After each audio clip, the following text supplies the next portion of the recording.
I wasn't quite sure really what I was getting myself into when I decided to see this year out with the 1980 part psychological horror, part slasher, part feel-good film of the decade, Christmas Evil. I was convinced it was going to be just another generic by-the-numbers slasher movie. In short, I was expecting a totally unoriginal snorefest. I was wrong. Christmas Evil was written and directed by Lewis Jackson, who to this day has only written 2 films, and only directed 3. That was a real red flag for me. While not exactly a marker for how good or bad a film was going to be, some of my all-time favourite films have been directed or produced by a filmmaker with less than 3 films to their name. It doesn't exactly inspire confidence in a production when you find out a filmmaker hasn't written or directed anything nearly 40 years after his last production. Christmas Evil opens in the 1940s and follows Harry, a young boy who believes he met Santa one Christmas Eve. His brother's less than impressed by this, however, and claims he's a fake. Harry holds the faith, and while trying to find evidence that this Santa is the real deal, he accidentally catches Santa and his mother in a compromising situation. This has a long-term effect on Harry, and flashing forward to the 1980s, we find him delusional and very mentally unwell. He works at a local toy manufacturer's and constantly complains about the build quality, as well as spying on local children and writing down regularly whether they've been naughty or nice. He also keeps an eye on adults, making mental notes on their behaviour. His house is filled with Christmas decorations, and he even makes his own Santa suit, and goes as far as painting a sleigh on his truck. Despite his brother's best, if not slightly heavy-handed intentions, Harry slowly but surely gets enveloped in his own little world, and he begins to genuinely believe he's Santa, all leading up to a Christmas Eve where he decides to take it upon himself to exact his own version of Santa on his community, mixing the original folklore with his own personal vendettas. The thing that immediately got my attention in this production was the lighting. This film really doesn't mess around with making sure that the atmosphere is pinpoint precise throughout. Using very minimal lighting to their favour and mixing and matching coloured lights and shadows, they create a totally creepy and sometimes border voyeuristic atmosphere that in places is brilliantly unsettling. They also use natural lighting in certain parts of the film, and while I'm not sure if it's just the print I was working with or if it was just intended that way, I thought it looked a tiny bit overly bright, which created a disorienting feeling that only further added to the unease. The lighting is also helped infinitely by the cinematography, which in this production totally stands out in defining itself and giving it its own style. There's an emphasis on close-ups in certain places to really help give a sense of claustrophobia and discomfort, while long holds on wide shots give a tremendous sense of isolation and coldness, which contrasts with some of the nicer, warmer, Christmassy settings wonderfully as well. All of these are tied lovingly together by some quite nice direction, and it really must be stressed that this film's direction is really something special. A film can look nice, but getting the best out of those shots and the actors is crucial to tying it all together. And the performances, particularly from Harry, played by Brandon Maggott, are an absolute delight. This film took 10 years almost to produce, and you really get the feeling that the director believed in this production. If it was just the cinematography, lighting, and direction that made this film worth seeing, that would be a good enough reason to check it out in itself. But the script and dialogue for this film are fantastic as well. The characters are far from believable, but this film seems to embrace that element rather than make it awkwardly stand out.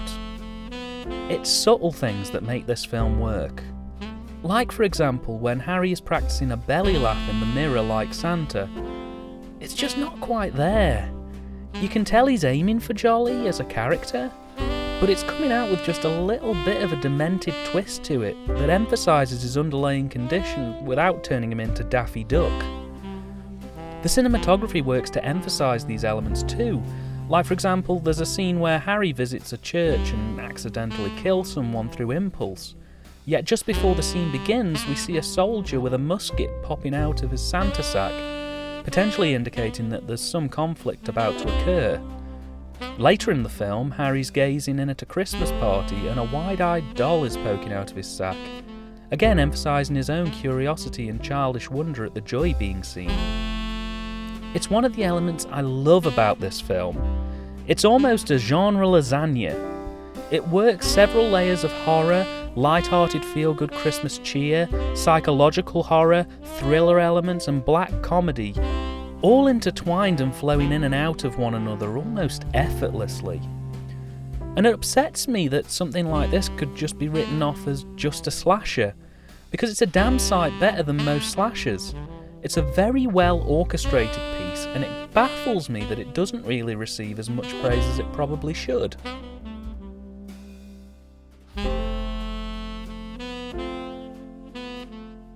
I need to talk about the ending as well, because there seems to be a lot of controversy about exactly what happens.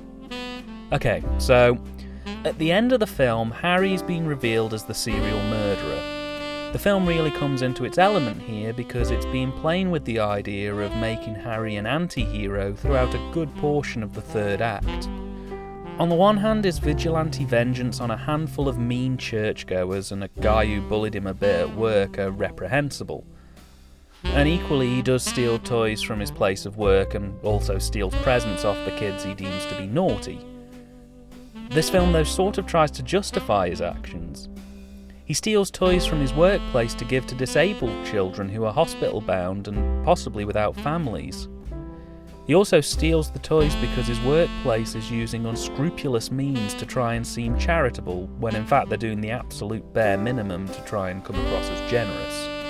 He steals from the naughty children and redistributes them to what he deems the good children throughout the final act of the film as well. All of this is being justified in Harry's head, of course, so there isn't really much rhyme or reason to his logic.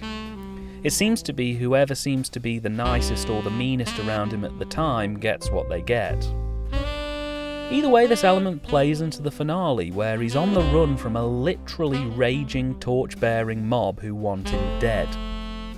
In a moment of panic, while escaping in his van, he swerves to avoid the mob while on a bridge and crashes through the barrier, and then appears to fly off into the night sky, revealing that he was actually Santa all along.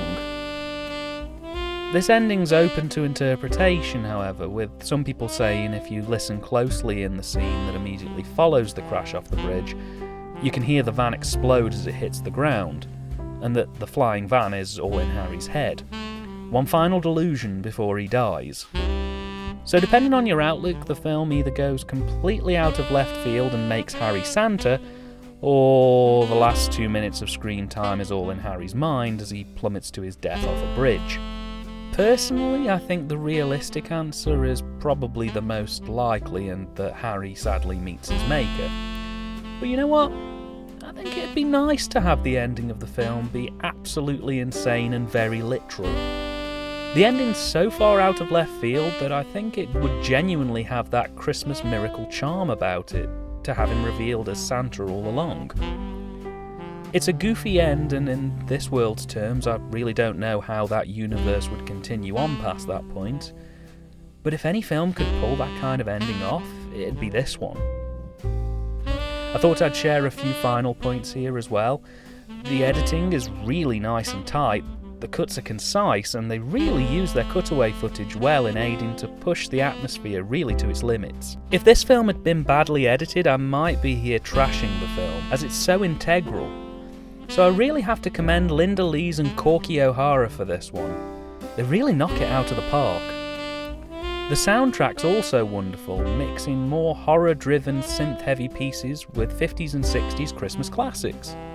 In particular, the fact that this has the Ronettes and some of the better Phil Spector Christmas hits dotted throughout is brilliant, as they're really well used. There's also some diegetic music present, with live bands and choirs performing throughout, which again are rather brilliant.